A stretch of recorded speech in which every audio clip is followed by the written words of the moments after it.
Good morning, everyone. Good afternoon and good evening, depending where you are. Welcome to Connect Africa. So we are here on Sunday on a weekend at this hour of the day. So not only we bring you topical or hot issues around the world, but this is a Pan-African platform. So we bring you topics that are research based that will give you an understanding whether what happened in the past contemporarily or also in the future, with regards to the ongoing oppression and this neo-colonization that's happening in the continent by the West, of course. So for today, our topic is what is driving the US or the United States of America and the West in its continued pursuit of total world domination. Yeah, it seems, yeah, we know about it, kind of a cliche, right? But do we really understand it, the root cause of it? So that's why we are here. As usual, Kwame is here with us. Welcome, Kwame. Thank you very much, Mahlet. You look very beautiful today, and With thank my you. African attire. Huh? Thank you. Yeah. It's from Ghana. Let me just promote Ghana. Okay. Yeah, it's African wear. So thank you to everyone who's paying attention to the platform and who's watching us. We thank you, everyone who supported the channel. Yes, you need to continue, to support us to grow as a platform, as an alternative African platform, which is, positively biased towards Africa. We need to be that. We need to put out our own African narrative and expand our voices because our voices, have been damned for a very long time, and a lot of people have been speaking for us as Africans. So we need to take our own voices back and be able to uplift ourselves. So this is very important. So we want to thank everyone who has supported Connect Africa and continues to support Connect Africa in a different ways. Of course, watching the videos, sharing them, and also, of course, supporting the PayPal account and super chat.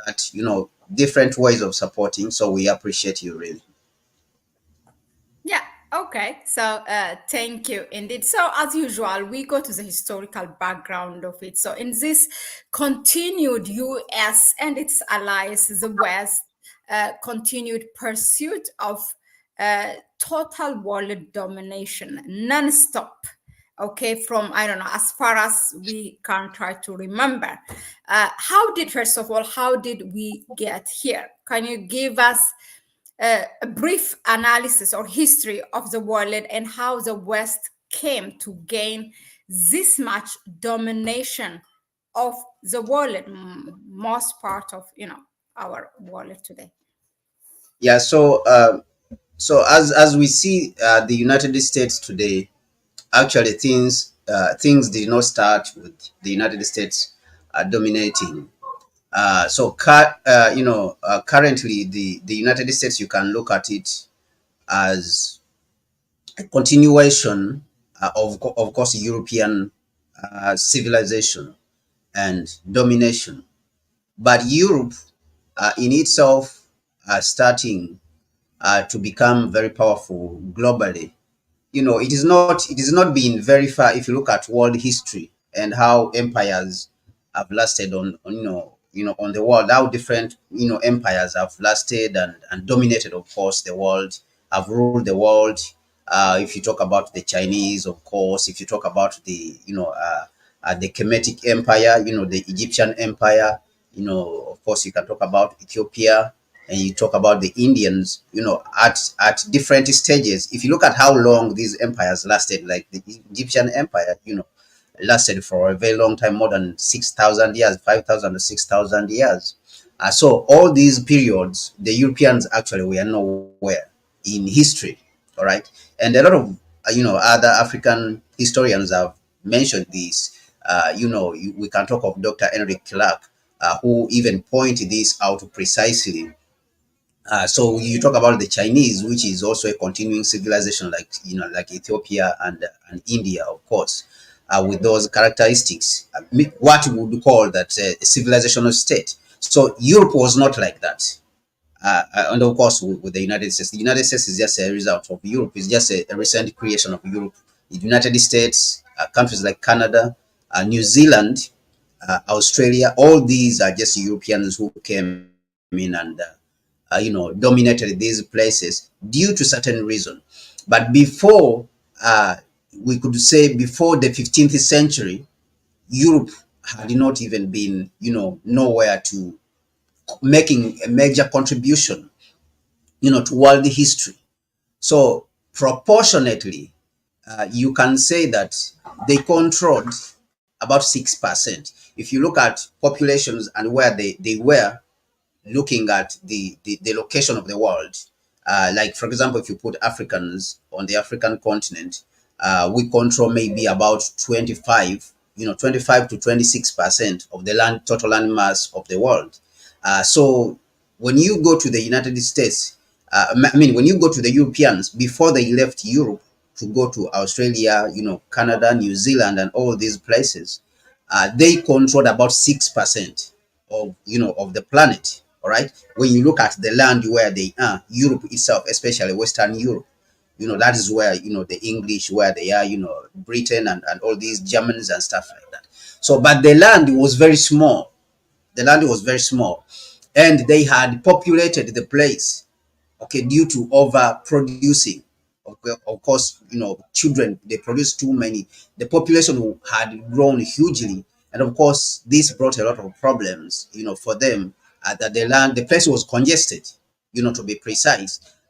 And diseases also, they started breaking out, and that is why you see that even when they went to the United States, they brought a lot of diseases which killed the local people, which killed the native people, in the United States. So this pressure on the available resources in Europe forced the Europeans to go out there to look for alternatives. And of course, that is where we see, in the 15th century, people like Vasco da Gama, who came across the African continent, finding a route to India, what they were saying, finding a route to India where they wanted to go and find gold.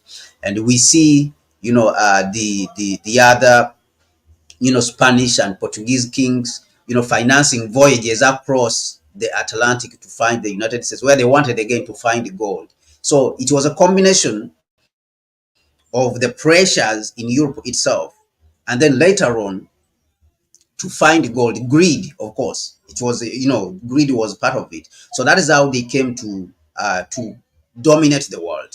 And so that domination has gone on from empire to empire, European empire to empire, like from the Portuguese to the Spanish, and then from the Spanish, then we went to the Dutch, and then from the Dutch, and then we went to the British. All right, and of course we had the Romans later on at the start, during the first century. We had the Roman Empire, which was, these ones, they were not really very strong that they dominated the world. They dominated the world, but more so, they even destroyed Europe itself because of the infighting within itself. Even when you talk about Alexander, the so-called Alexander the Great. So it is later on, in the 15th century, that they were able to master even the technologies which they were copying across the world. Like, for example, gunpowder, from China, which they went and used for making weapons, and they mastered that. So they advanced that technology. That technology was actually from China. And of course, other technologies which they got from around the world, whether it's from India and even Africa. Because we remember that in the 7th century, for example, the Moors went to Europe and colonized it and taught them a lot of things, taught them about music, taught them about hygiene, and taught them a lot of things. And this is documented. You can look out for the Moors. These were blacks, the black Moors. So they mastered this technology, and they used that in the 15th century. For example, boats, how to make boats and all that. And they continue to improve on. So that is how they moved out of Europe due to these factors. Then they went to the United States, and of course, they used different tactics to take over these lands. And they took over lands like Australia, for example, and they killed all the indigenous people. And they took over lands in New Zealand and of course Canada. In Canada, even the killings went on until recently in 1994. And some documents have come out that the Catholic Church was involved, in burying and killing, the indigenous children, young ones. Graves had been discovered recently, and the Catholic Church came out to apologize. So from that process, from like I said, from the Portuguese, the Spanish, the Dutch, and the British, and now what we have as the American Empire is a continuation of that process. Now, what we see is that they moved from controlling 6% of the world, of the global land mass. Now they control more than actually 30% of the global land mass. And that is where I don't agree with people who say that the whites are reducing in population. All right, because remember they were just 6%, even before the 14th century, before the 14th and 15th century, they were just 6%. Right now, they are more than, I think, close to 16% of global land mass. So that is a huge increase. It tells you that these people have, mastered the control of the world, that they have increased their population, they have increased their influence, and they have increased their control of the world from 6% to 35%. So, but of course, it is So, because of those. Is this when you talk about the white? So it's the European, the North America, the Australia, Europe. Yes. So, yes. So when you talk about Australia, North America, North America, which includes the United States and Canada, all these are Europeans, all people of, European descent. If you look at a country like, for example, the United States, it was formed by Britain. All right. Britain was colonizing it actually before 1776. And if you look at Canada, these are British mixed with the French. All right. Even right now, the queen is still, I mean, the king, the monarch, the British monarch is still the head of the Canadian, Canada as a country. That is why you have a prime minister over there in Canada. They don't have a president because the queen or the king, which is the British monarch, is still the head of that country. Even when you go to Australia and New Zealand, all these, they don't have presidents. They have prime ministers. Why? Because the British monarch is still the head of these countries. So it tells you that they have increased their control of global landmass. And the reason the reason why even today they are clinging on to the continued control and encroachment on other people's resources, like maybe we can talk about the African continent. You can talk about their encroachment, for example, in the South China Sea. You can talk about their encroachment in even in South America. All this is that continued domination to continue to bring those resources, which are controlled by those people, and even to annihilate them if it is possible.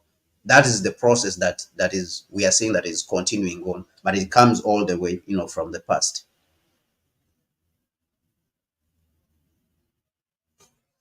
It's good to add here. Somebody in the chat section said, actually not somebody, Dylan, can you be? Hello, welcome, and Afri, thank you for your kind words. So Dylan, yeah, Dylan said, but their increase, I think the white people increase in population has plateaued. Yes. I don't. Yeah, so I think what he means is that it has sort of kept off, and then it is, of course, they have been mentioning a lot of data has been coming out and saying that their population is right now is reducing, and of course, it's because of certain reasons. That one I don't rule it out at this particular point where we are, but the point I'm making is that for the last 600 years, all right, for the last 600 years, these people have increased their population from 6% to close to 16%.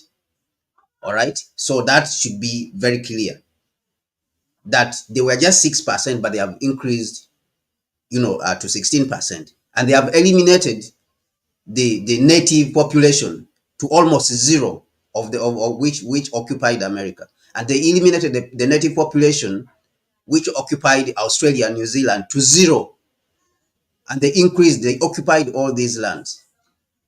You see the point I'm trying to make. So that's the point I'm trying to drive home. So regardless of how we look at it at this point, that their population may keep off maybe for certain reasons, but At the end of the day, if you look at for what happened since the last 600 years, these people have increased their population.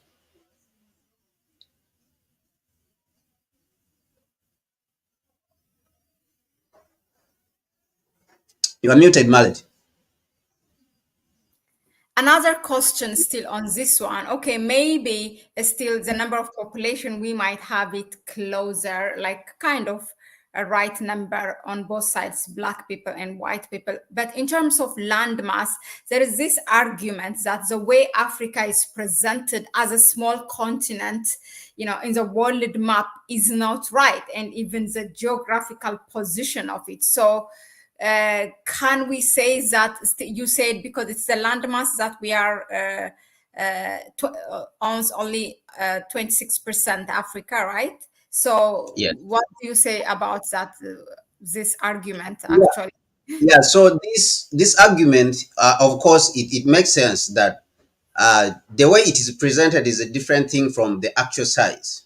All right. Mm-hmm. The actual size as a continent, it occupies about 26% of global land mass. Okay, which Okay. is almost, it is also the African continent is also very close to almost 30%. Right. But for them, what we are talking about is a combination, bring even for them to bring their control to 30%, they are combining Canada, all right, Mm. the United States, Mm-hmm. all right, Europe, Mm-hmm. East, South, Western Europe, and then add on that Australia and New Zealand. So they are combining almost 5 territories. And of course, you can put in Argentina and all these, which mostly are controlled by Europeans, and of course, maybe to some extent Brazil. So you are combining almost, you know, uh, 3 to 5, 5 territories, 5 territories.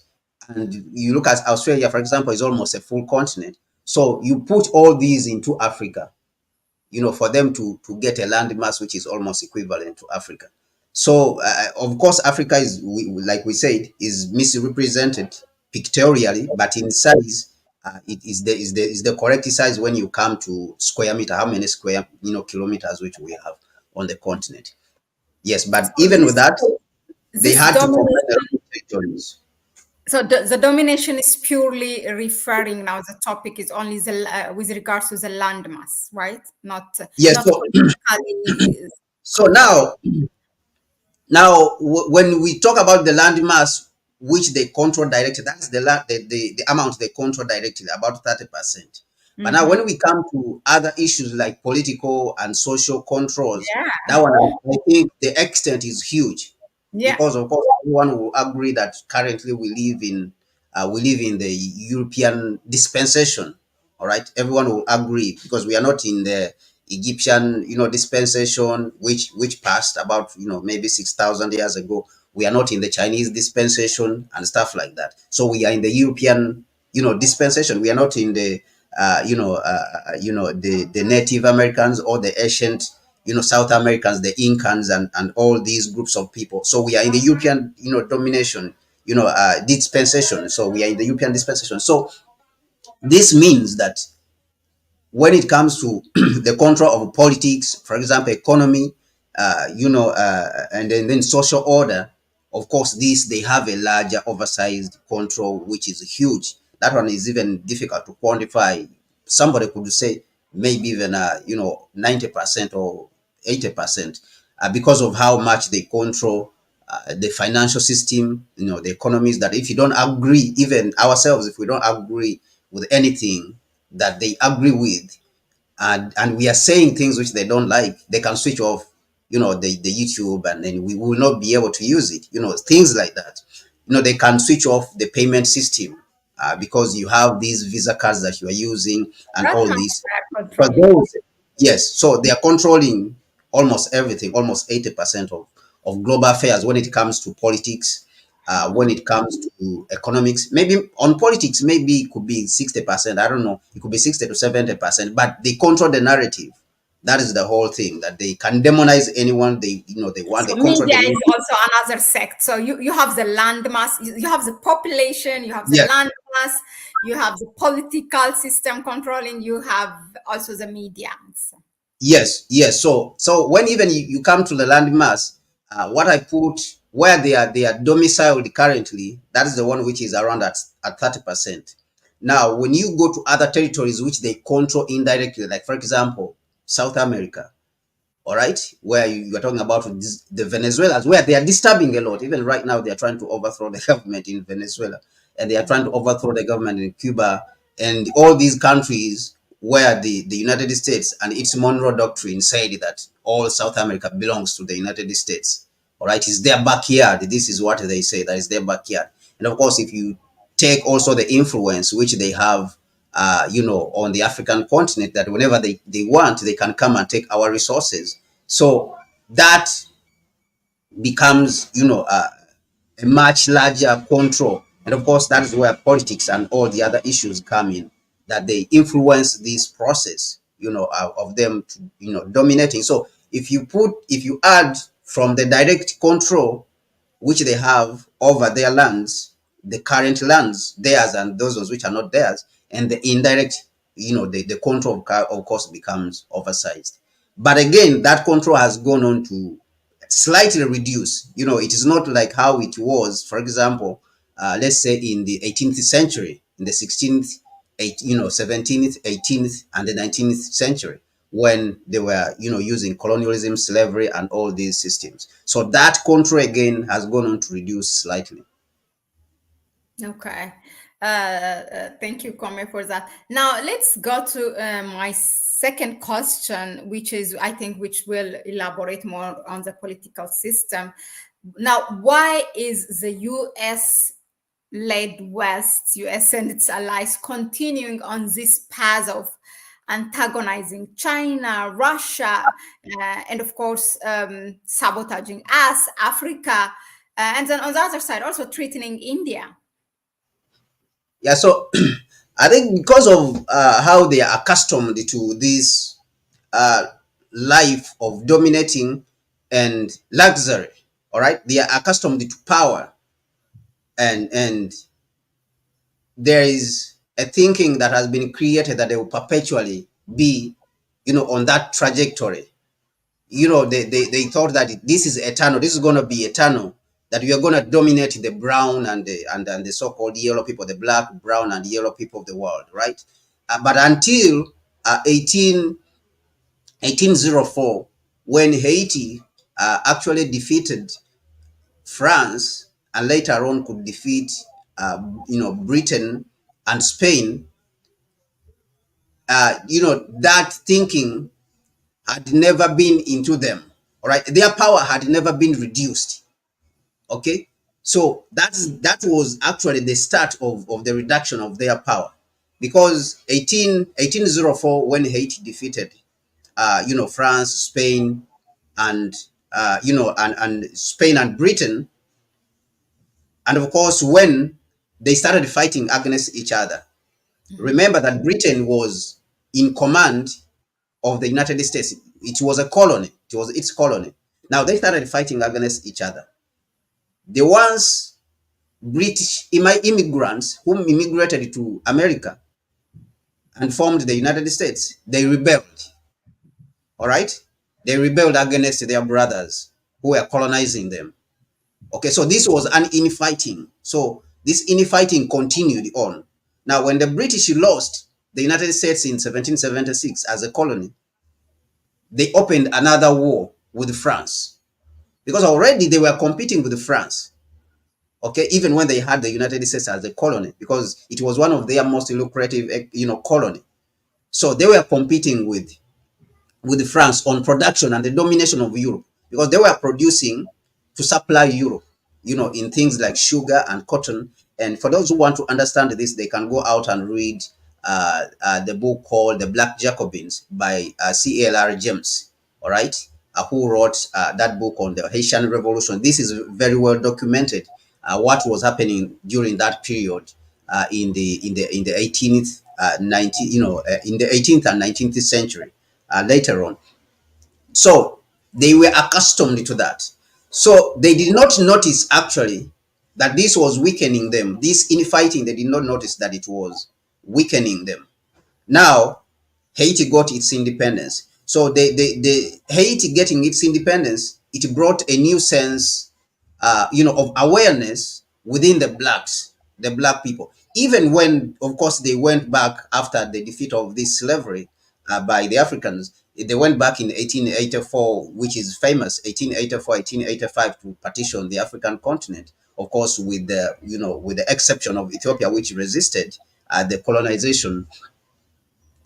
They continued on. They thought that this process is supposed to go on, so they decided that we have to change the form in which we are applying our domination, our continued domination, how we are going to continue dominating the world. But even with that, even though they succeeded at that, and of course they took over even places like, they had taken over places like India, which also became a colony, because after, the United States got its independence, and those British people in the United States got their independence, the British people now in England, they decided to go to India to colonize India, and start producing sugar and all the other items from India, all right, which they used to produce from the United States. And of course, all that was the desire to compete against France and defeat France, so that France will not dominate Europe and, take over the production, because it was about economic production. Okay, it was production of sugar and cotton. Those were the key items during that period. So Britain never wanted, or United Kingdom never wanted France to overtake it in production, because of the loss of the United States, which was a very lucrative colony for them. Now, even as this was going on, even as they had succeeded in partitioning the continent and sharing it by among themselves, and even going to India and even going to China, to a certain extent, to interfere in China, how it was governing itself, and even colonizing China to a certain extent, where they colonized places like Hong Kong, which they took on even up to 1997. That is when Hong Kong went back to China. They continued to fight against themselves. With all this success which happened, they continued to fight against themselves. So what they did not realize is that there was a new level of consciousness which was rising amongst the colonized people themselves. All right. So that consciousness, which brought people like Marcus Garvey and all the others, Martin Delaney, and all these Africans who were in the United States and the Caribbean, and they were saying, these Africans started agitating and saying that the African continent belongs to us. It doesn't belong to the Europeans. So some of these people, they started giving sermons all over, South America, in the Caribbean, others in the United States, others even in Europe, some of the blacks who had some level of freedom. So they started agitating and said that the Europeans must leave the African continent. They must get away from the African continent. So it was actually Africans who agitated a lot, and who brought in the independence movement. And you can even look at people like Ho Chi Minh, who liberated Vietnam. They learned most of, what they did. They were inspired, let me say, by Africans, people like Marcus Garvey. And then later on, when we see 1945, again, the war escalated between them, the Europeans, which led to that so-called, World War II. They fought World War One, of course, with Hitler and all these, and I mean, they fought World War One, where Napoleon and all these, they wanted to dominate Europe, and later on World War II with Hitler. All right, so all these was greed. They had gained so much control of the world that they did not even understand that they have so much control now, they should sit down and share. And so that is also what we are seeing today, that the situation has gone on to continue like that. But what they were trying to do, and what they are trying to do even up to now, is to retain that being accustomed, to the power and the wealth that they had gained. That is why it is creating, for example, a lot of anxiety in the United States and even in European countries when China, gains this edge over them, or the rest of the world gains an edge over them technologically. Because remember, when I was introducing this, I said that the reason they gained their advantages and were able to colonize the world is because they gained an edge in technology, and took these technologies actually from others. Even the United States itself, which we say that is the dominant technological superpower, the United States did not take these, did not gain these technologies on itself. When they defeated, for example, Hitler, they went and took the technologies. People like Benjamin Franklin, when they were just building the United States, when the United States was just an infant, country, and Britain was still dominating. People like Benjamin Franklin went to the United Kingdom to copy what was there, the technologies which were there. For example, the looms which they used to make to spin cotton. All right. So he went there and copied them and brought that technology back to the United States. And these are some of the key technologies that they used, of course, when it comes also to the refining of sugar. The reason why the United States Revolution happened, it was because Britain actually was taking sugar. Britain was taking sugar from the United States and sending it to Britain and repackaging it and brought it back to sell it. Okay, so they were using the United States sugar as I have to say, it reminds me the looting of the crude oil from Nigeria and then selling it back. is the same. So if Oh you my study God. actually, if you study history, it's the same thing. You can see the patterns. You can know what the people are trying to do. So they didn't come to Africa or they didn't come to the global south because of anything. It was because of markets.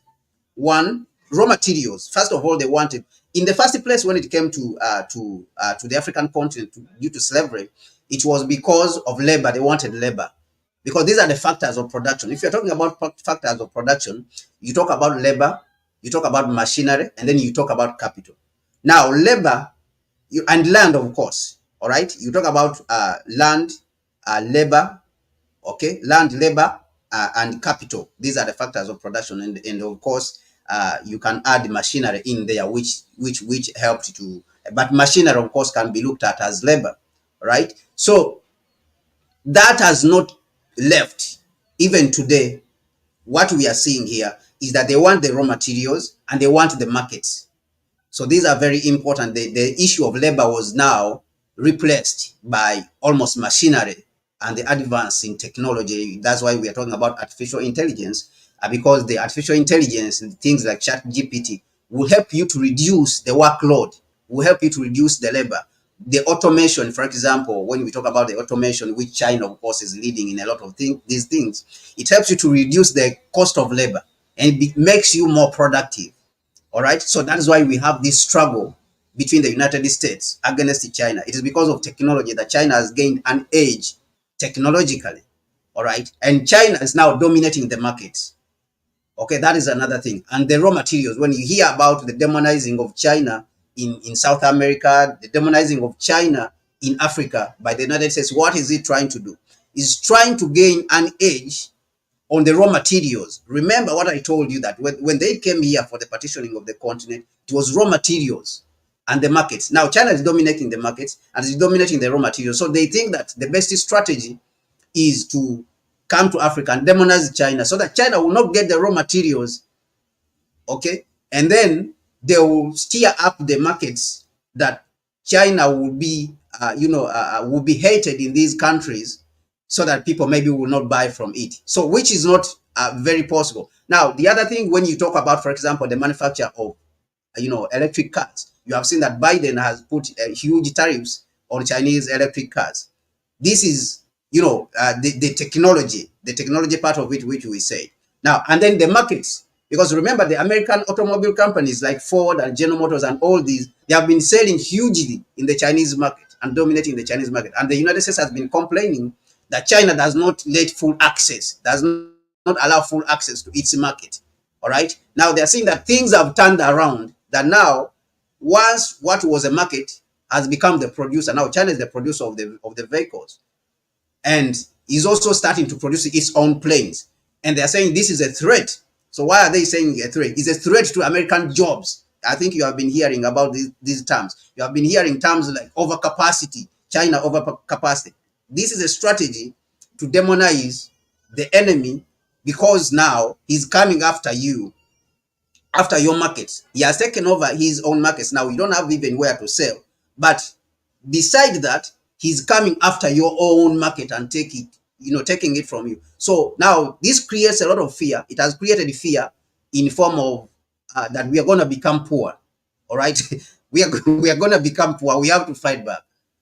But all this has resulted from the complacency which set in after 1945, because after 1945, a guy called Francis Fukuyama wrote a book called The End of History, and he claimed that the West had taken over, it had finished. It's the same thing which happened in 1885, 1884 with the partition of the African continent. They thought that everything is done now. We sat, Bismarck brought them, and they sat in Berlin, and they divided the African continent, and they divided the world amongst themselves, and they just said it is now finished.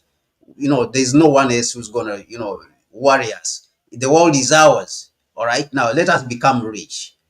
All right. So it's the same thing which happened in later on after 1945, after the rise of the United States. So now what happened is that Fukuyama wrote a book called The End of History, which gave them the satisfaction, and they became complacent that they have now dominated the world. The neoliberal order. You hear about people like George Bush the first talking about the new world order, that they have created a new world order, and everyone must subscribe to that new world order. All right. So they forgot that during 1804 they had lost an amount of power, a certain amount of power, with the emergence of Haiti as a country. Even though the United States continued to dominate this hemisphere, the Western Hemisphere, the so-called Western Hemisphere, and with the Monroe Doctrine, they forgot that they had lost some level of power during that period, that people had started taking back their property. Now, when it comes to independence, the emergence of independent states in Africa and India, and then China later on, 1949, where China unified its territory, people started taking back what belonged to them. All right. But these guys, they did not realize that. And then they continue to be complacent and write books like this, that the end of history, the Western world has taken over, or there's not going to be any, thinking apart from the Western. Okay, so everyone must subscribe to that, and everyone must follow what the West says, what the Europeans say. Everyone must, follow that. So that is what has driven them even up to today, where we are seeing. That is why you see that if you come out, even within the Western world itself, and you oppose them, then they outlaw you. All right, they remove you from platforms, they cut you from platforms and stuff like that, because they don't want to hear any opposing views. So they are like monopoly. They are people who are coming. They want to monopolize the power. They came with this thinking that it must be one. It must be them alone. It must be one God. For example, wherever they went, where people are worshiping other gods, they have different types of gods. They say no, remove everything. It has to be one God. And of course, we can talk about other things which are a little bit more funny. One wife and stuff like that. You went to other societies which had different, where they have many wives, and you say you have to have one wife. Now you have to have democracy is the only governing system. All right. There's no other governance system that is supposed to be out there. It's only the Western system. Okay. So that is where you see that when we have systems like the Chinese own, then they say that that system is authoritarian. All right. Demonize it and make it look like it is not legitimate. Our own is the one which is, our own is the only one which is legitimate. So to put it briefly, the formation of the United States has been the continuation of that process to preserve the welfare of the Europeans and all the other countries. And all the other people who came out of Europe and went all across the world to dominate the other parts of Europe. So they want to preserve their wealth and to preserve, what they took from other people, so that other people will not retaliate back.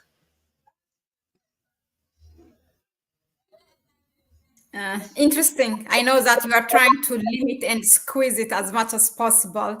It can be a very wide topic and explanation But really, really interesting. Just one question out of curiosity, though. So we have our own as an African kingdom and queendom and civilization time because they have erased this from history. And our us also, we are not teaching our children that history. It's almost forgotten that there was a kingdom or a civilization, African civilization, before the invasion of Europe to Africa. When we think about, to the extent that when we think about civilization, we all think about the West, right? But there was Africa, we can say, and then there's Europe, the West in general. Now we have China. And Russia, maybe like the South, the powerful ones. Do you think the Africa will come back at some age, at some time? Yeah, I think that Africa has been really devastated, really, really devastated, because for the last 600 years, these people that came and took over our society. In the first place, they took over our bodies, and they took over the mines, and they took over the resources and everything, land, everything that belongs to us, they took over, right? Even though internally, inside the societies, in the villages, for example, these some of these cultures remained preserved, and that is what we even retain today. But we were hugely devastated. But during the emergency of Haiti, when Haiti succeeded in overthrowing the three European countries which wanted to perpetually put it in the domination, that is when we gained, some hope. All right, we gained a lot of hope, and of course, people like Marcus Garvey also emerged, and all these movements, the civil rights movements, and the Nkrumahs, they emerged. All right, when these guys emerged, it gave us a lot of hope. And that's why you hear people like Nkrumah talking about the African personality.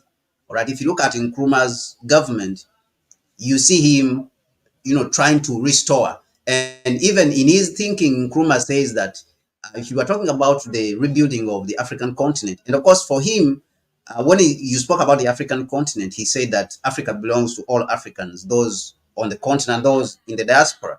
And he said that all black people are Africans, all right? All people, of African descent. This was one of his saying, that all people of African descent, whether they live in North, in South, or West, they are Africans and belong to the African nation. All these are Africans and belong to the African nation. So we were devastated, but there was that hope people like Nkrumah brought, and they brought a new hope that we can do reconstruction, even though we had a lot of devastation, because our cultures and our ways of life were not completely destroyed.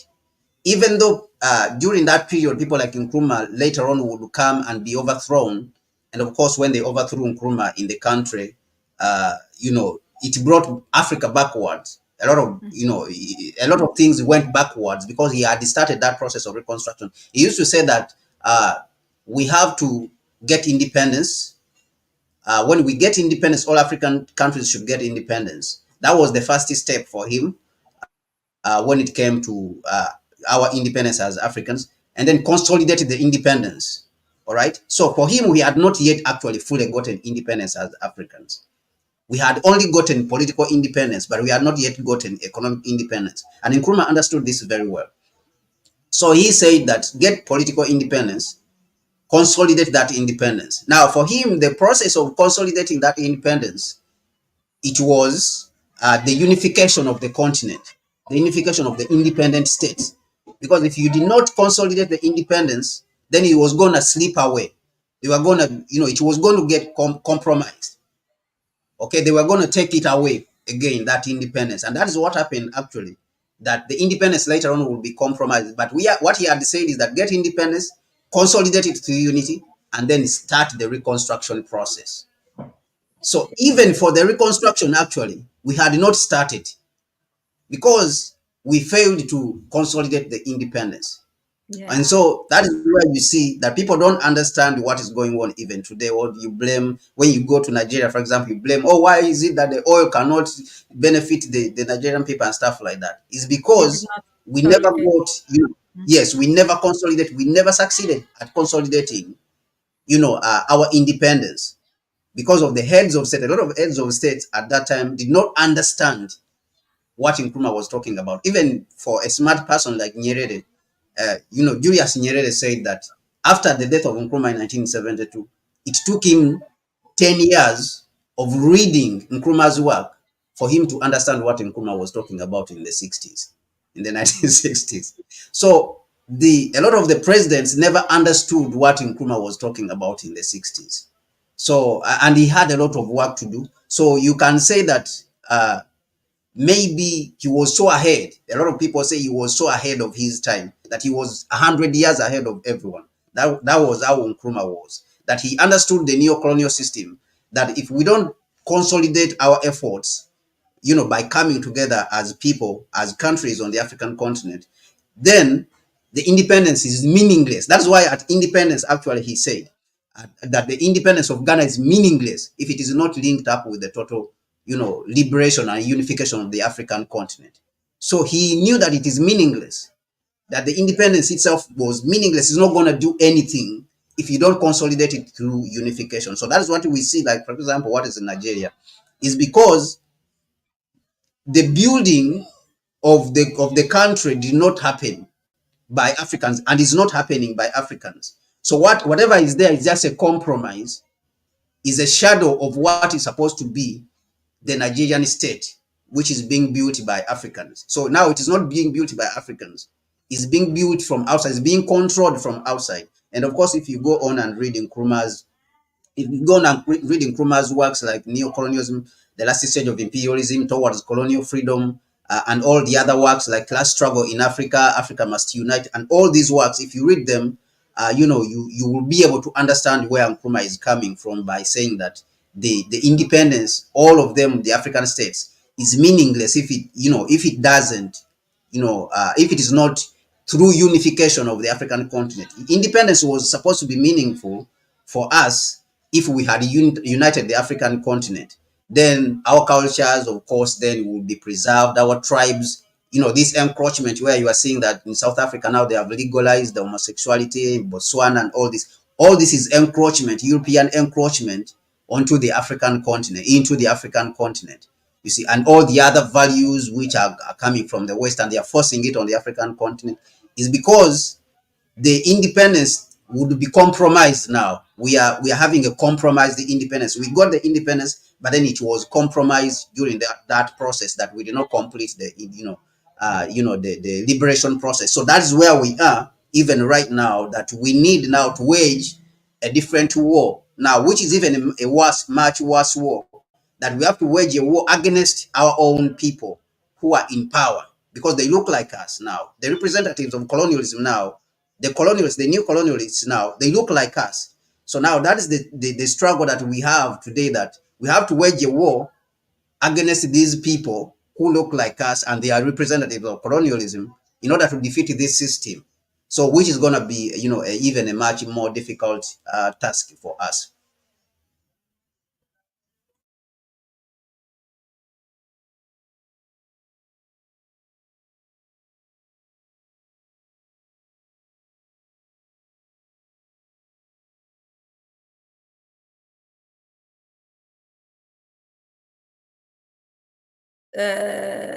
I might not have phrased it well, but that's really that catch me. That's really powerful and true. That's why now people are turning against their heads of states, and yeah, everybody might be wondering why.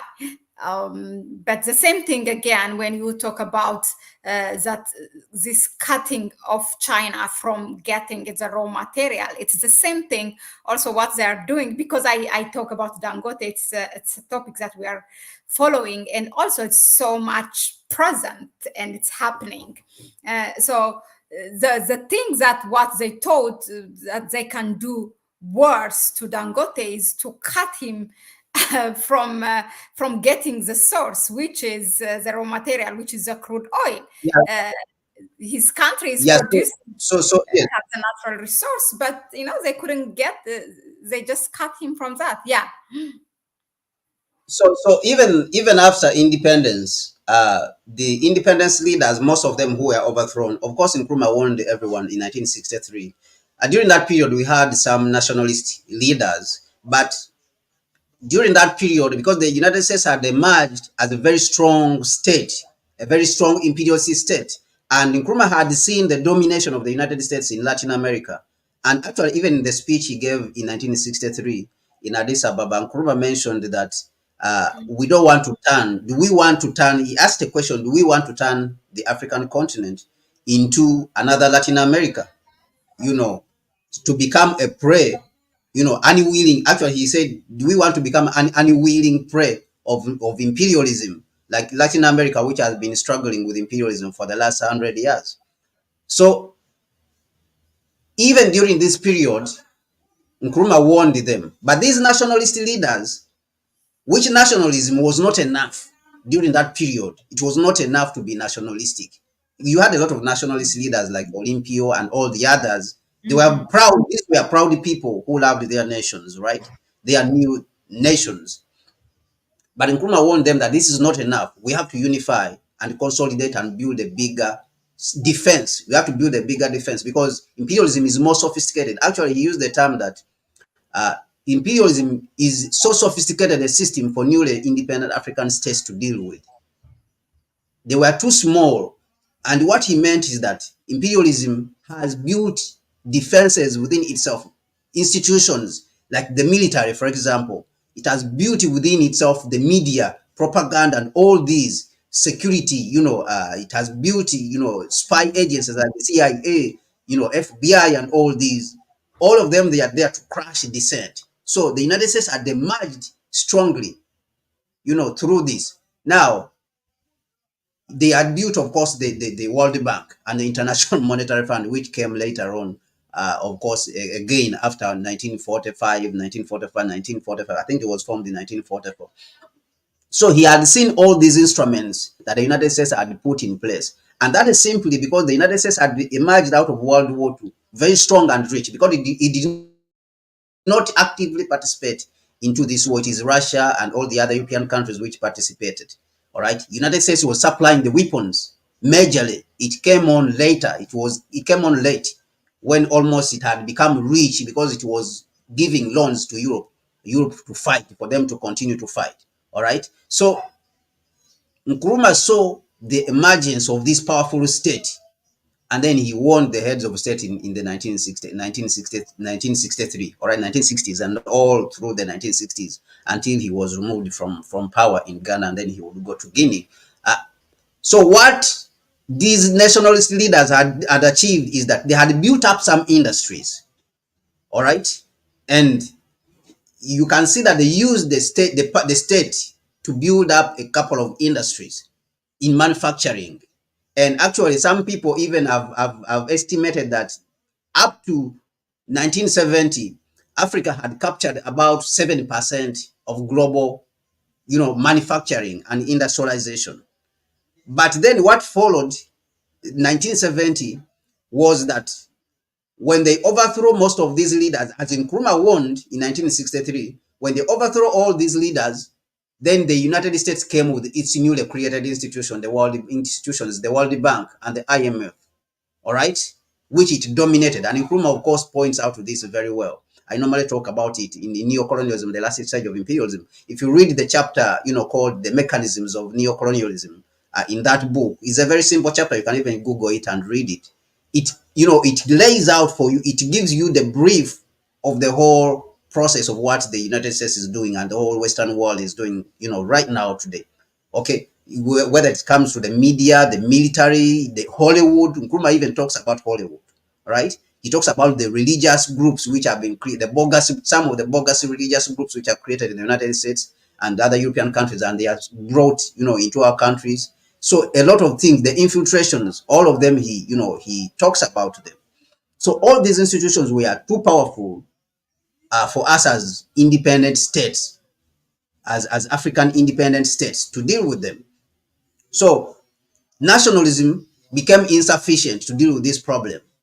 All the industries were now privatized under the supervision of World Bank. The structural adjustments what the so-called structural adjustments. And of course, even right now, we see it coming back. The World Bank coming back aggressively, and the International Monetary Fund, they are coming back aggressively into the African continent. So all the industrialization we had achieved and captured about 70% of global manufacturing was reversed. And now this is simply, to come back to your point of Dangote, this is simply because the bourgeoisie, or the industrialists in the capitalist world who control most of their governments, as you see in the United States, that the capitalists, they are the ones who control the governments. They feared competition from our countries, that if you put up these countries, if you put up these industries in these countries, they are going to compete against them. All right. And they are not going to get the market. They are going to compete for this market. And this is simply the same thing that is happening with Dangote. The fear by Europe. There's an article which came out, I think, about a few days ago, and they say that 90% of industries in Europe, refineries, about 90 refineries in Europe are going to close because of the Dangote refinery. And there's another article which came out yesterday, and he's saying that uh, the Dangote refinery is going to have a lot of effect on the global oil market. All right. So they never wanted this, that the Africans should build up corporations which will compete against their own. But China, of course, succeeded at that. China succeeded at that. But because China was unified, okay, so now this is the fight we see, that they are fighting against Dangote. All these, which we hear that Nigeria has 4 refineries and those refineries are not working, it is the process of, that is the process of undermining, African corporations. And so that process did not stop at demonizing the state in our countries and weakening the state and saying the state cannot manage assets, the state cannot manage this. And also this narrative, of course, a lot of Africans bought it, that the state cannot manage things and therefore should be privatized. But then when you privatize, who takes over your assets? Is the Western world who takes over all these assets. And some of the assets, they never wanted to run them. They just wanted to collapse them so that there will not be competition against Western industries. So that is basically what happened. And that's the same thing that we are seeing, that is being transferred from the 4 Nigerian oil refineries, which have a capacity of meeting, close to 80% of Nigerian needs.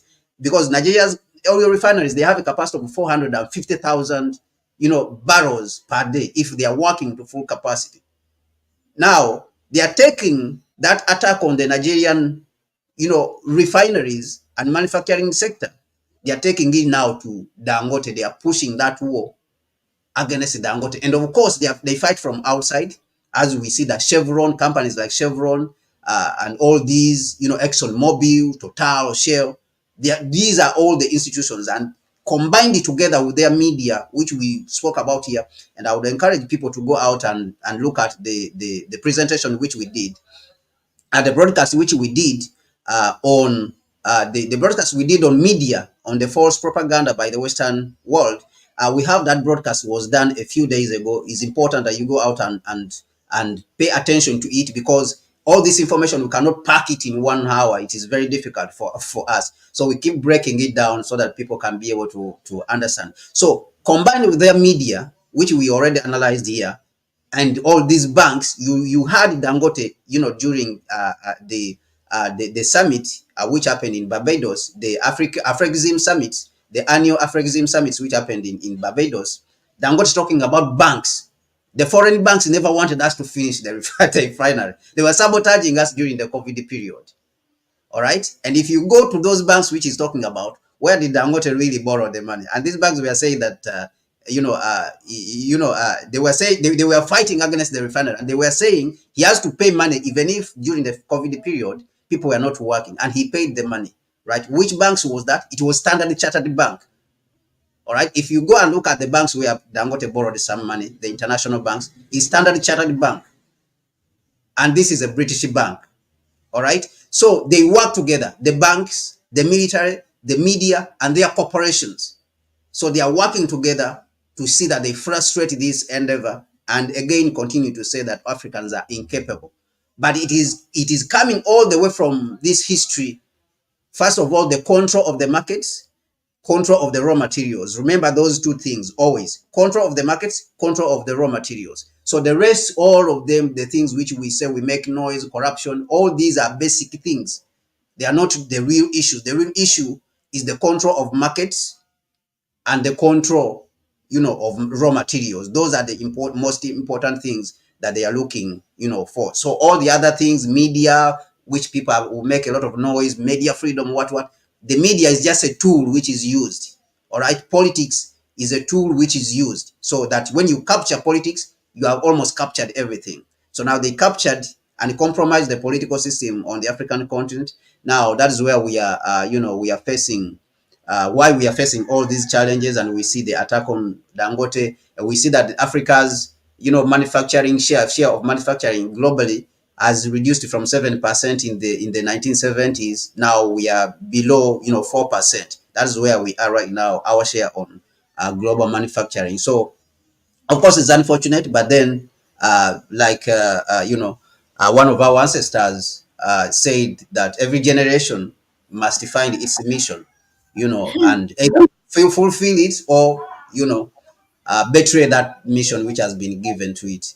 I think it's Franz Fanon who said that. So we have to find that, mission that was given to us, and fight on. We have to continue to fight on, because our ancestors, of course, they have already done a lot. They have contributed a lot to put us where we are. That right now we are more equipped than they were. We have more resources at our disposal than they were. I can sit here and communicate to 10,000 people, 25,000 people, 50,000, a million people. For them, they never had that kind of opportunity, but still they use the resources which they had. So it is our time also, I think, to make a contribution. Definitely, definitely. That's a right place to end it. Really, thank you very much, Kwame, for sharing this with us. So I just shared the link for our broadcast in which we did the Western media attacking the Dangote refinery, oil refinery. So please go ahead and listen to it. You really learn a lot how these people work, and their work is very obvious. As Kwame said, it's nothing new.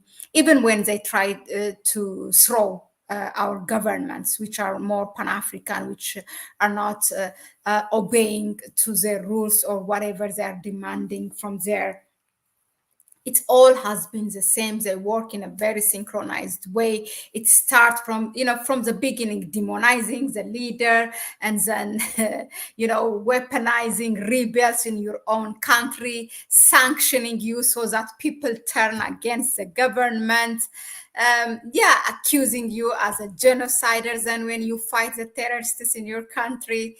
And then it's all the same. It's all the same. It's just us who refused to learn from history. Thank you, Kwame, and Fred Bantu, Mikhail Newman, who else? Black. Thank you very much, all of you, for your questions, for reminding people to share. Dylan Kun, can you be Afri? There was somebody who asked the question. Just, we always try to make our people here to be part of our discussion. So Mikhail or Michael Newman asked, do you think the West is trying to undermine the East African Federation, meaning he's talking about the three countries, Tanzania, Uganda, and Kenya? He or she, I think it's a he, fearing its important step to African unity. Do you think Yeah. so? First of all, that's a huge subject. But Yeah. in the first place, during the formation of the Organization of African Unity, which was a compromise, but in itself, the Organization of African Unity, it would not have been formed if it was not Nkrumah's insistence of forming a union. So the people who never wanted to form a union, or who were compromised in the process of forming a union, felt itself in forming the Organization of African Unity. But during that period, there was two, thinkings. The one which was calling for a union, and the other one which was led by Nyerere, which said that we should form the regional economic communities. The East African community is a regional economic community. But Nkrumah was against these, that they would be used by imperialism. to penetrate. He wanted a unified continent so that we should not divide it. He never wanted the continued division of the African continent, but we should rather bring back the African people. So that is it from that side. Now, the East African community, it would be beneficial to the African people to the extent that it is undermining Western interests. And now, to the extent that it is undermining the Western interests, then it would be destroyed by the imperialists. So let me repeat that. The East African community would be beneficial to the Africans to the extent that it is undermining the interests of the imperialists. But to that extent, when it undermines the interests of the imperialists, then imperialists will come and destroy it. And we saw a little bit of that when the East African, the so-called ICRAF, the East African Community Regional Force, was created to go and stabilize the Democratic Republic of Congo in the eastern part. Remember that Democratic Republic of Congo, Nkrumah had been there in the 60s to try to bring it back, to take it back to the Africans, because countries like Belgium, United States, Britain, and all these had captured it to take the raw materials, which continues up to today. Nkrumah tried to solve that problem in the 60s, but he faced a lot of challenges and even wrote a book on it called the Challenge of the Congo. He wrote a full book, which was looking at his experiences there, and then how he saw the problem in the Democratic Republic of Congo. Now, the East African community sent a regional force there. And if you look at a video which is very much available on the internet and even available on my YouTube channel, which is called Africa Reimagined, when the East African regional force, East African Community Regional Force, which was a military, which is a military alliance by the East African states to go into the Congo and stabilize the place and remove the rebels and stuff like that. When it was announced, in that room, there was France, there was Britain, there was the United States, there was South Korea, there was all these countries. Belgium was there when they were announcing this force. So the attaches, the military attaches of these imperialistic countries were present. Even Japan was there, right? Britain and all these imperialist countries, German, they were there. So you could see on their faces that they are uncomfortable, very, very uncomfortable, and very unhappy about it. All right, that the Africans have, mobilized themselves and they have gone to solve their own problem. So you can see that during that process, they sabotaged the process, and then that's when they brought in people like Ruto.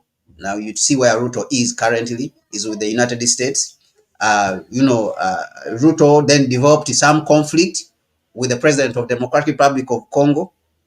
Okay, now problems have been escalated between the president of Democratic Republic of Congo and the president of Rwanda.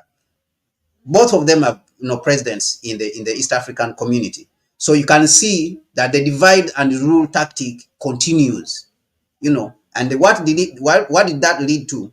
It led to the withdrawal of the East African Community Regional Force from the Democratic Republic of That Congo. thing, the Sekedi has a great contribution. I mean, he has been like one confused man contributing a hell for that chaos. Yes, And but this is a big topic. I really want to remind our people we have another live stream in which Kwame will be with you.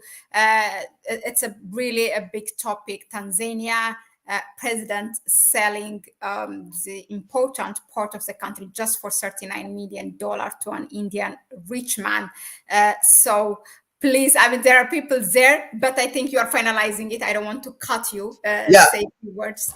yeah. So that issue of the East African Regional Force, of course, also came because the United States is talking to different people in different way. They're talking to Ruto. During that period when they deploy that force, they would talk to Ruto. The American diplomats were frequenting Ruto's office almost every week. They were over there. And of course, they were talking to Tshisekedi too. All right. So they will be telling them different things. And then when they come, then they will start developing animosity towards each other. And they see each other as useless and stuff like that.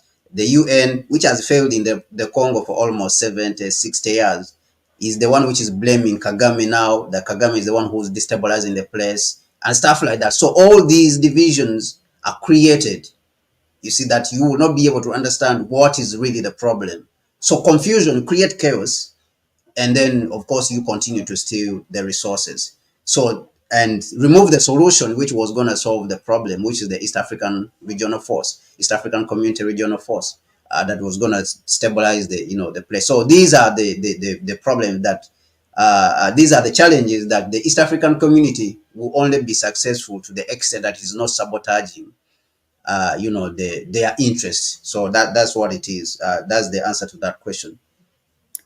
All right, thank you very much, Kwame. So just one question from the chat, like drop colonial language and promote Kiswahili to unite us. I mean, I am from Ethiopia, so unfortunately, I don't speak Swahili, although I wish to. So if I speak my native language, it will be Amharic. Kwame is from Ghana and Uganda. Do you speak Swahili, by the way? I haven't I do. I Okay, do. so at I least do. you can do that.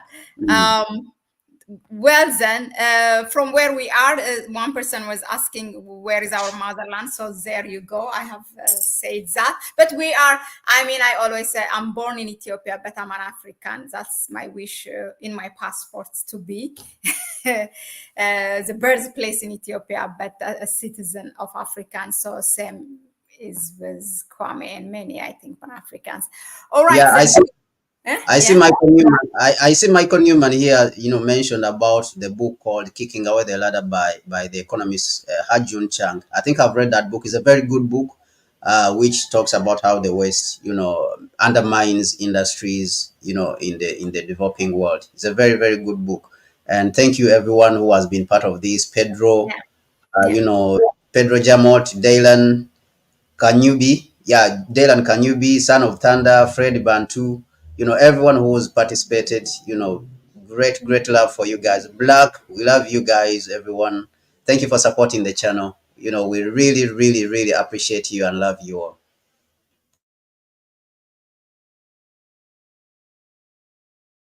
Muted, you're Yeah, muted, the Mahlet. people are lined up for the other one that is you 26 minutes late, and they're even commenting. So that it's hot already. So you go and join that. And I really invite everyone on behalf of Connect Africa to join Kwame. He will be, I don't know, maybe just 2 minutes to transit on the next stream. Subscribe to the channel and you will see a title which is going to be live in 2 minutes. Tanzania president sells important port to India for just 39 millions of dollar. So join that, you will learn a lot. Thank you very much, and we will see you on the next one. It's a bye-bye from us.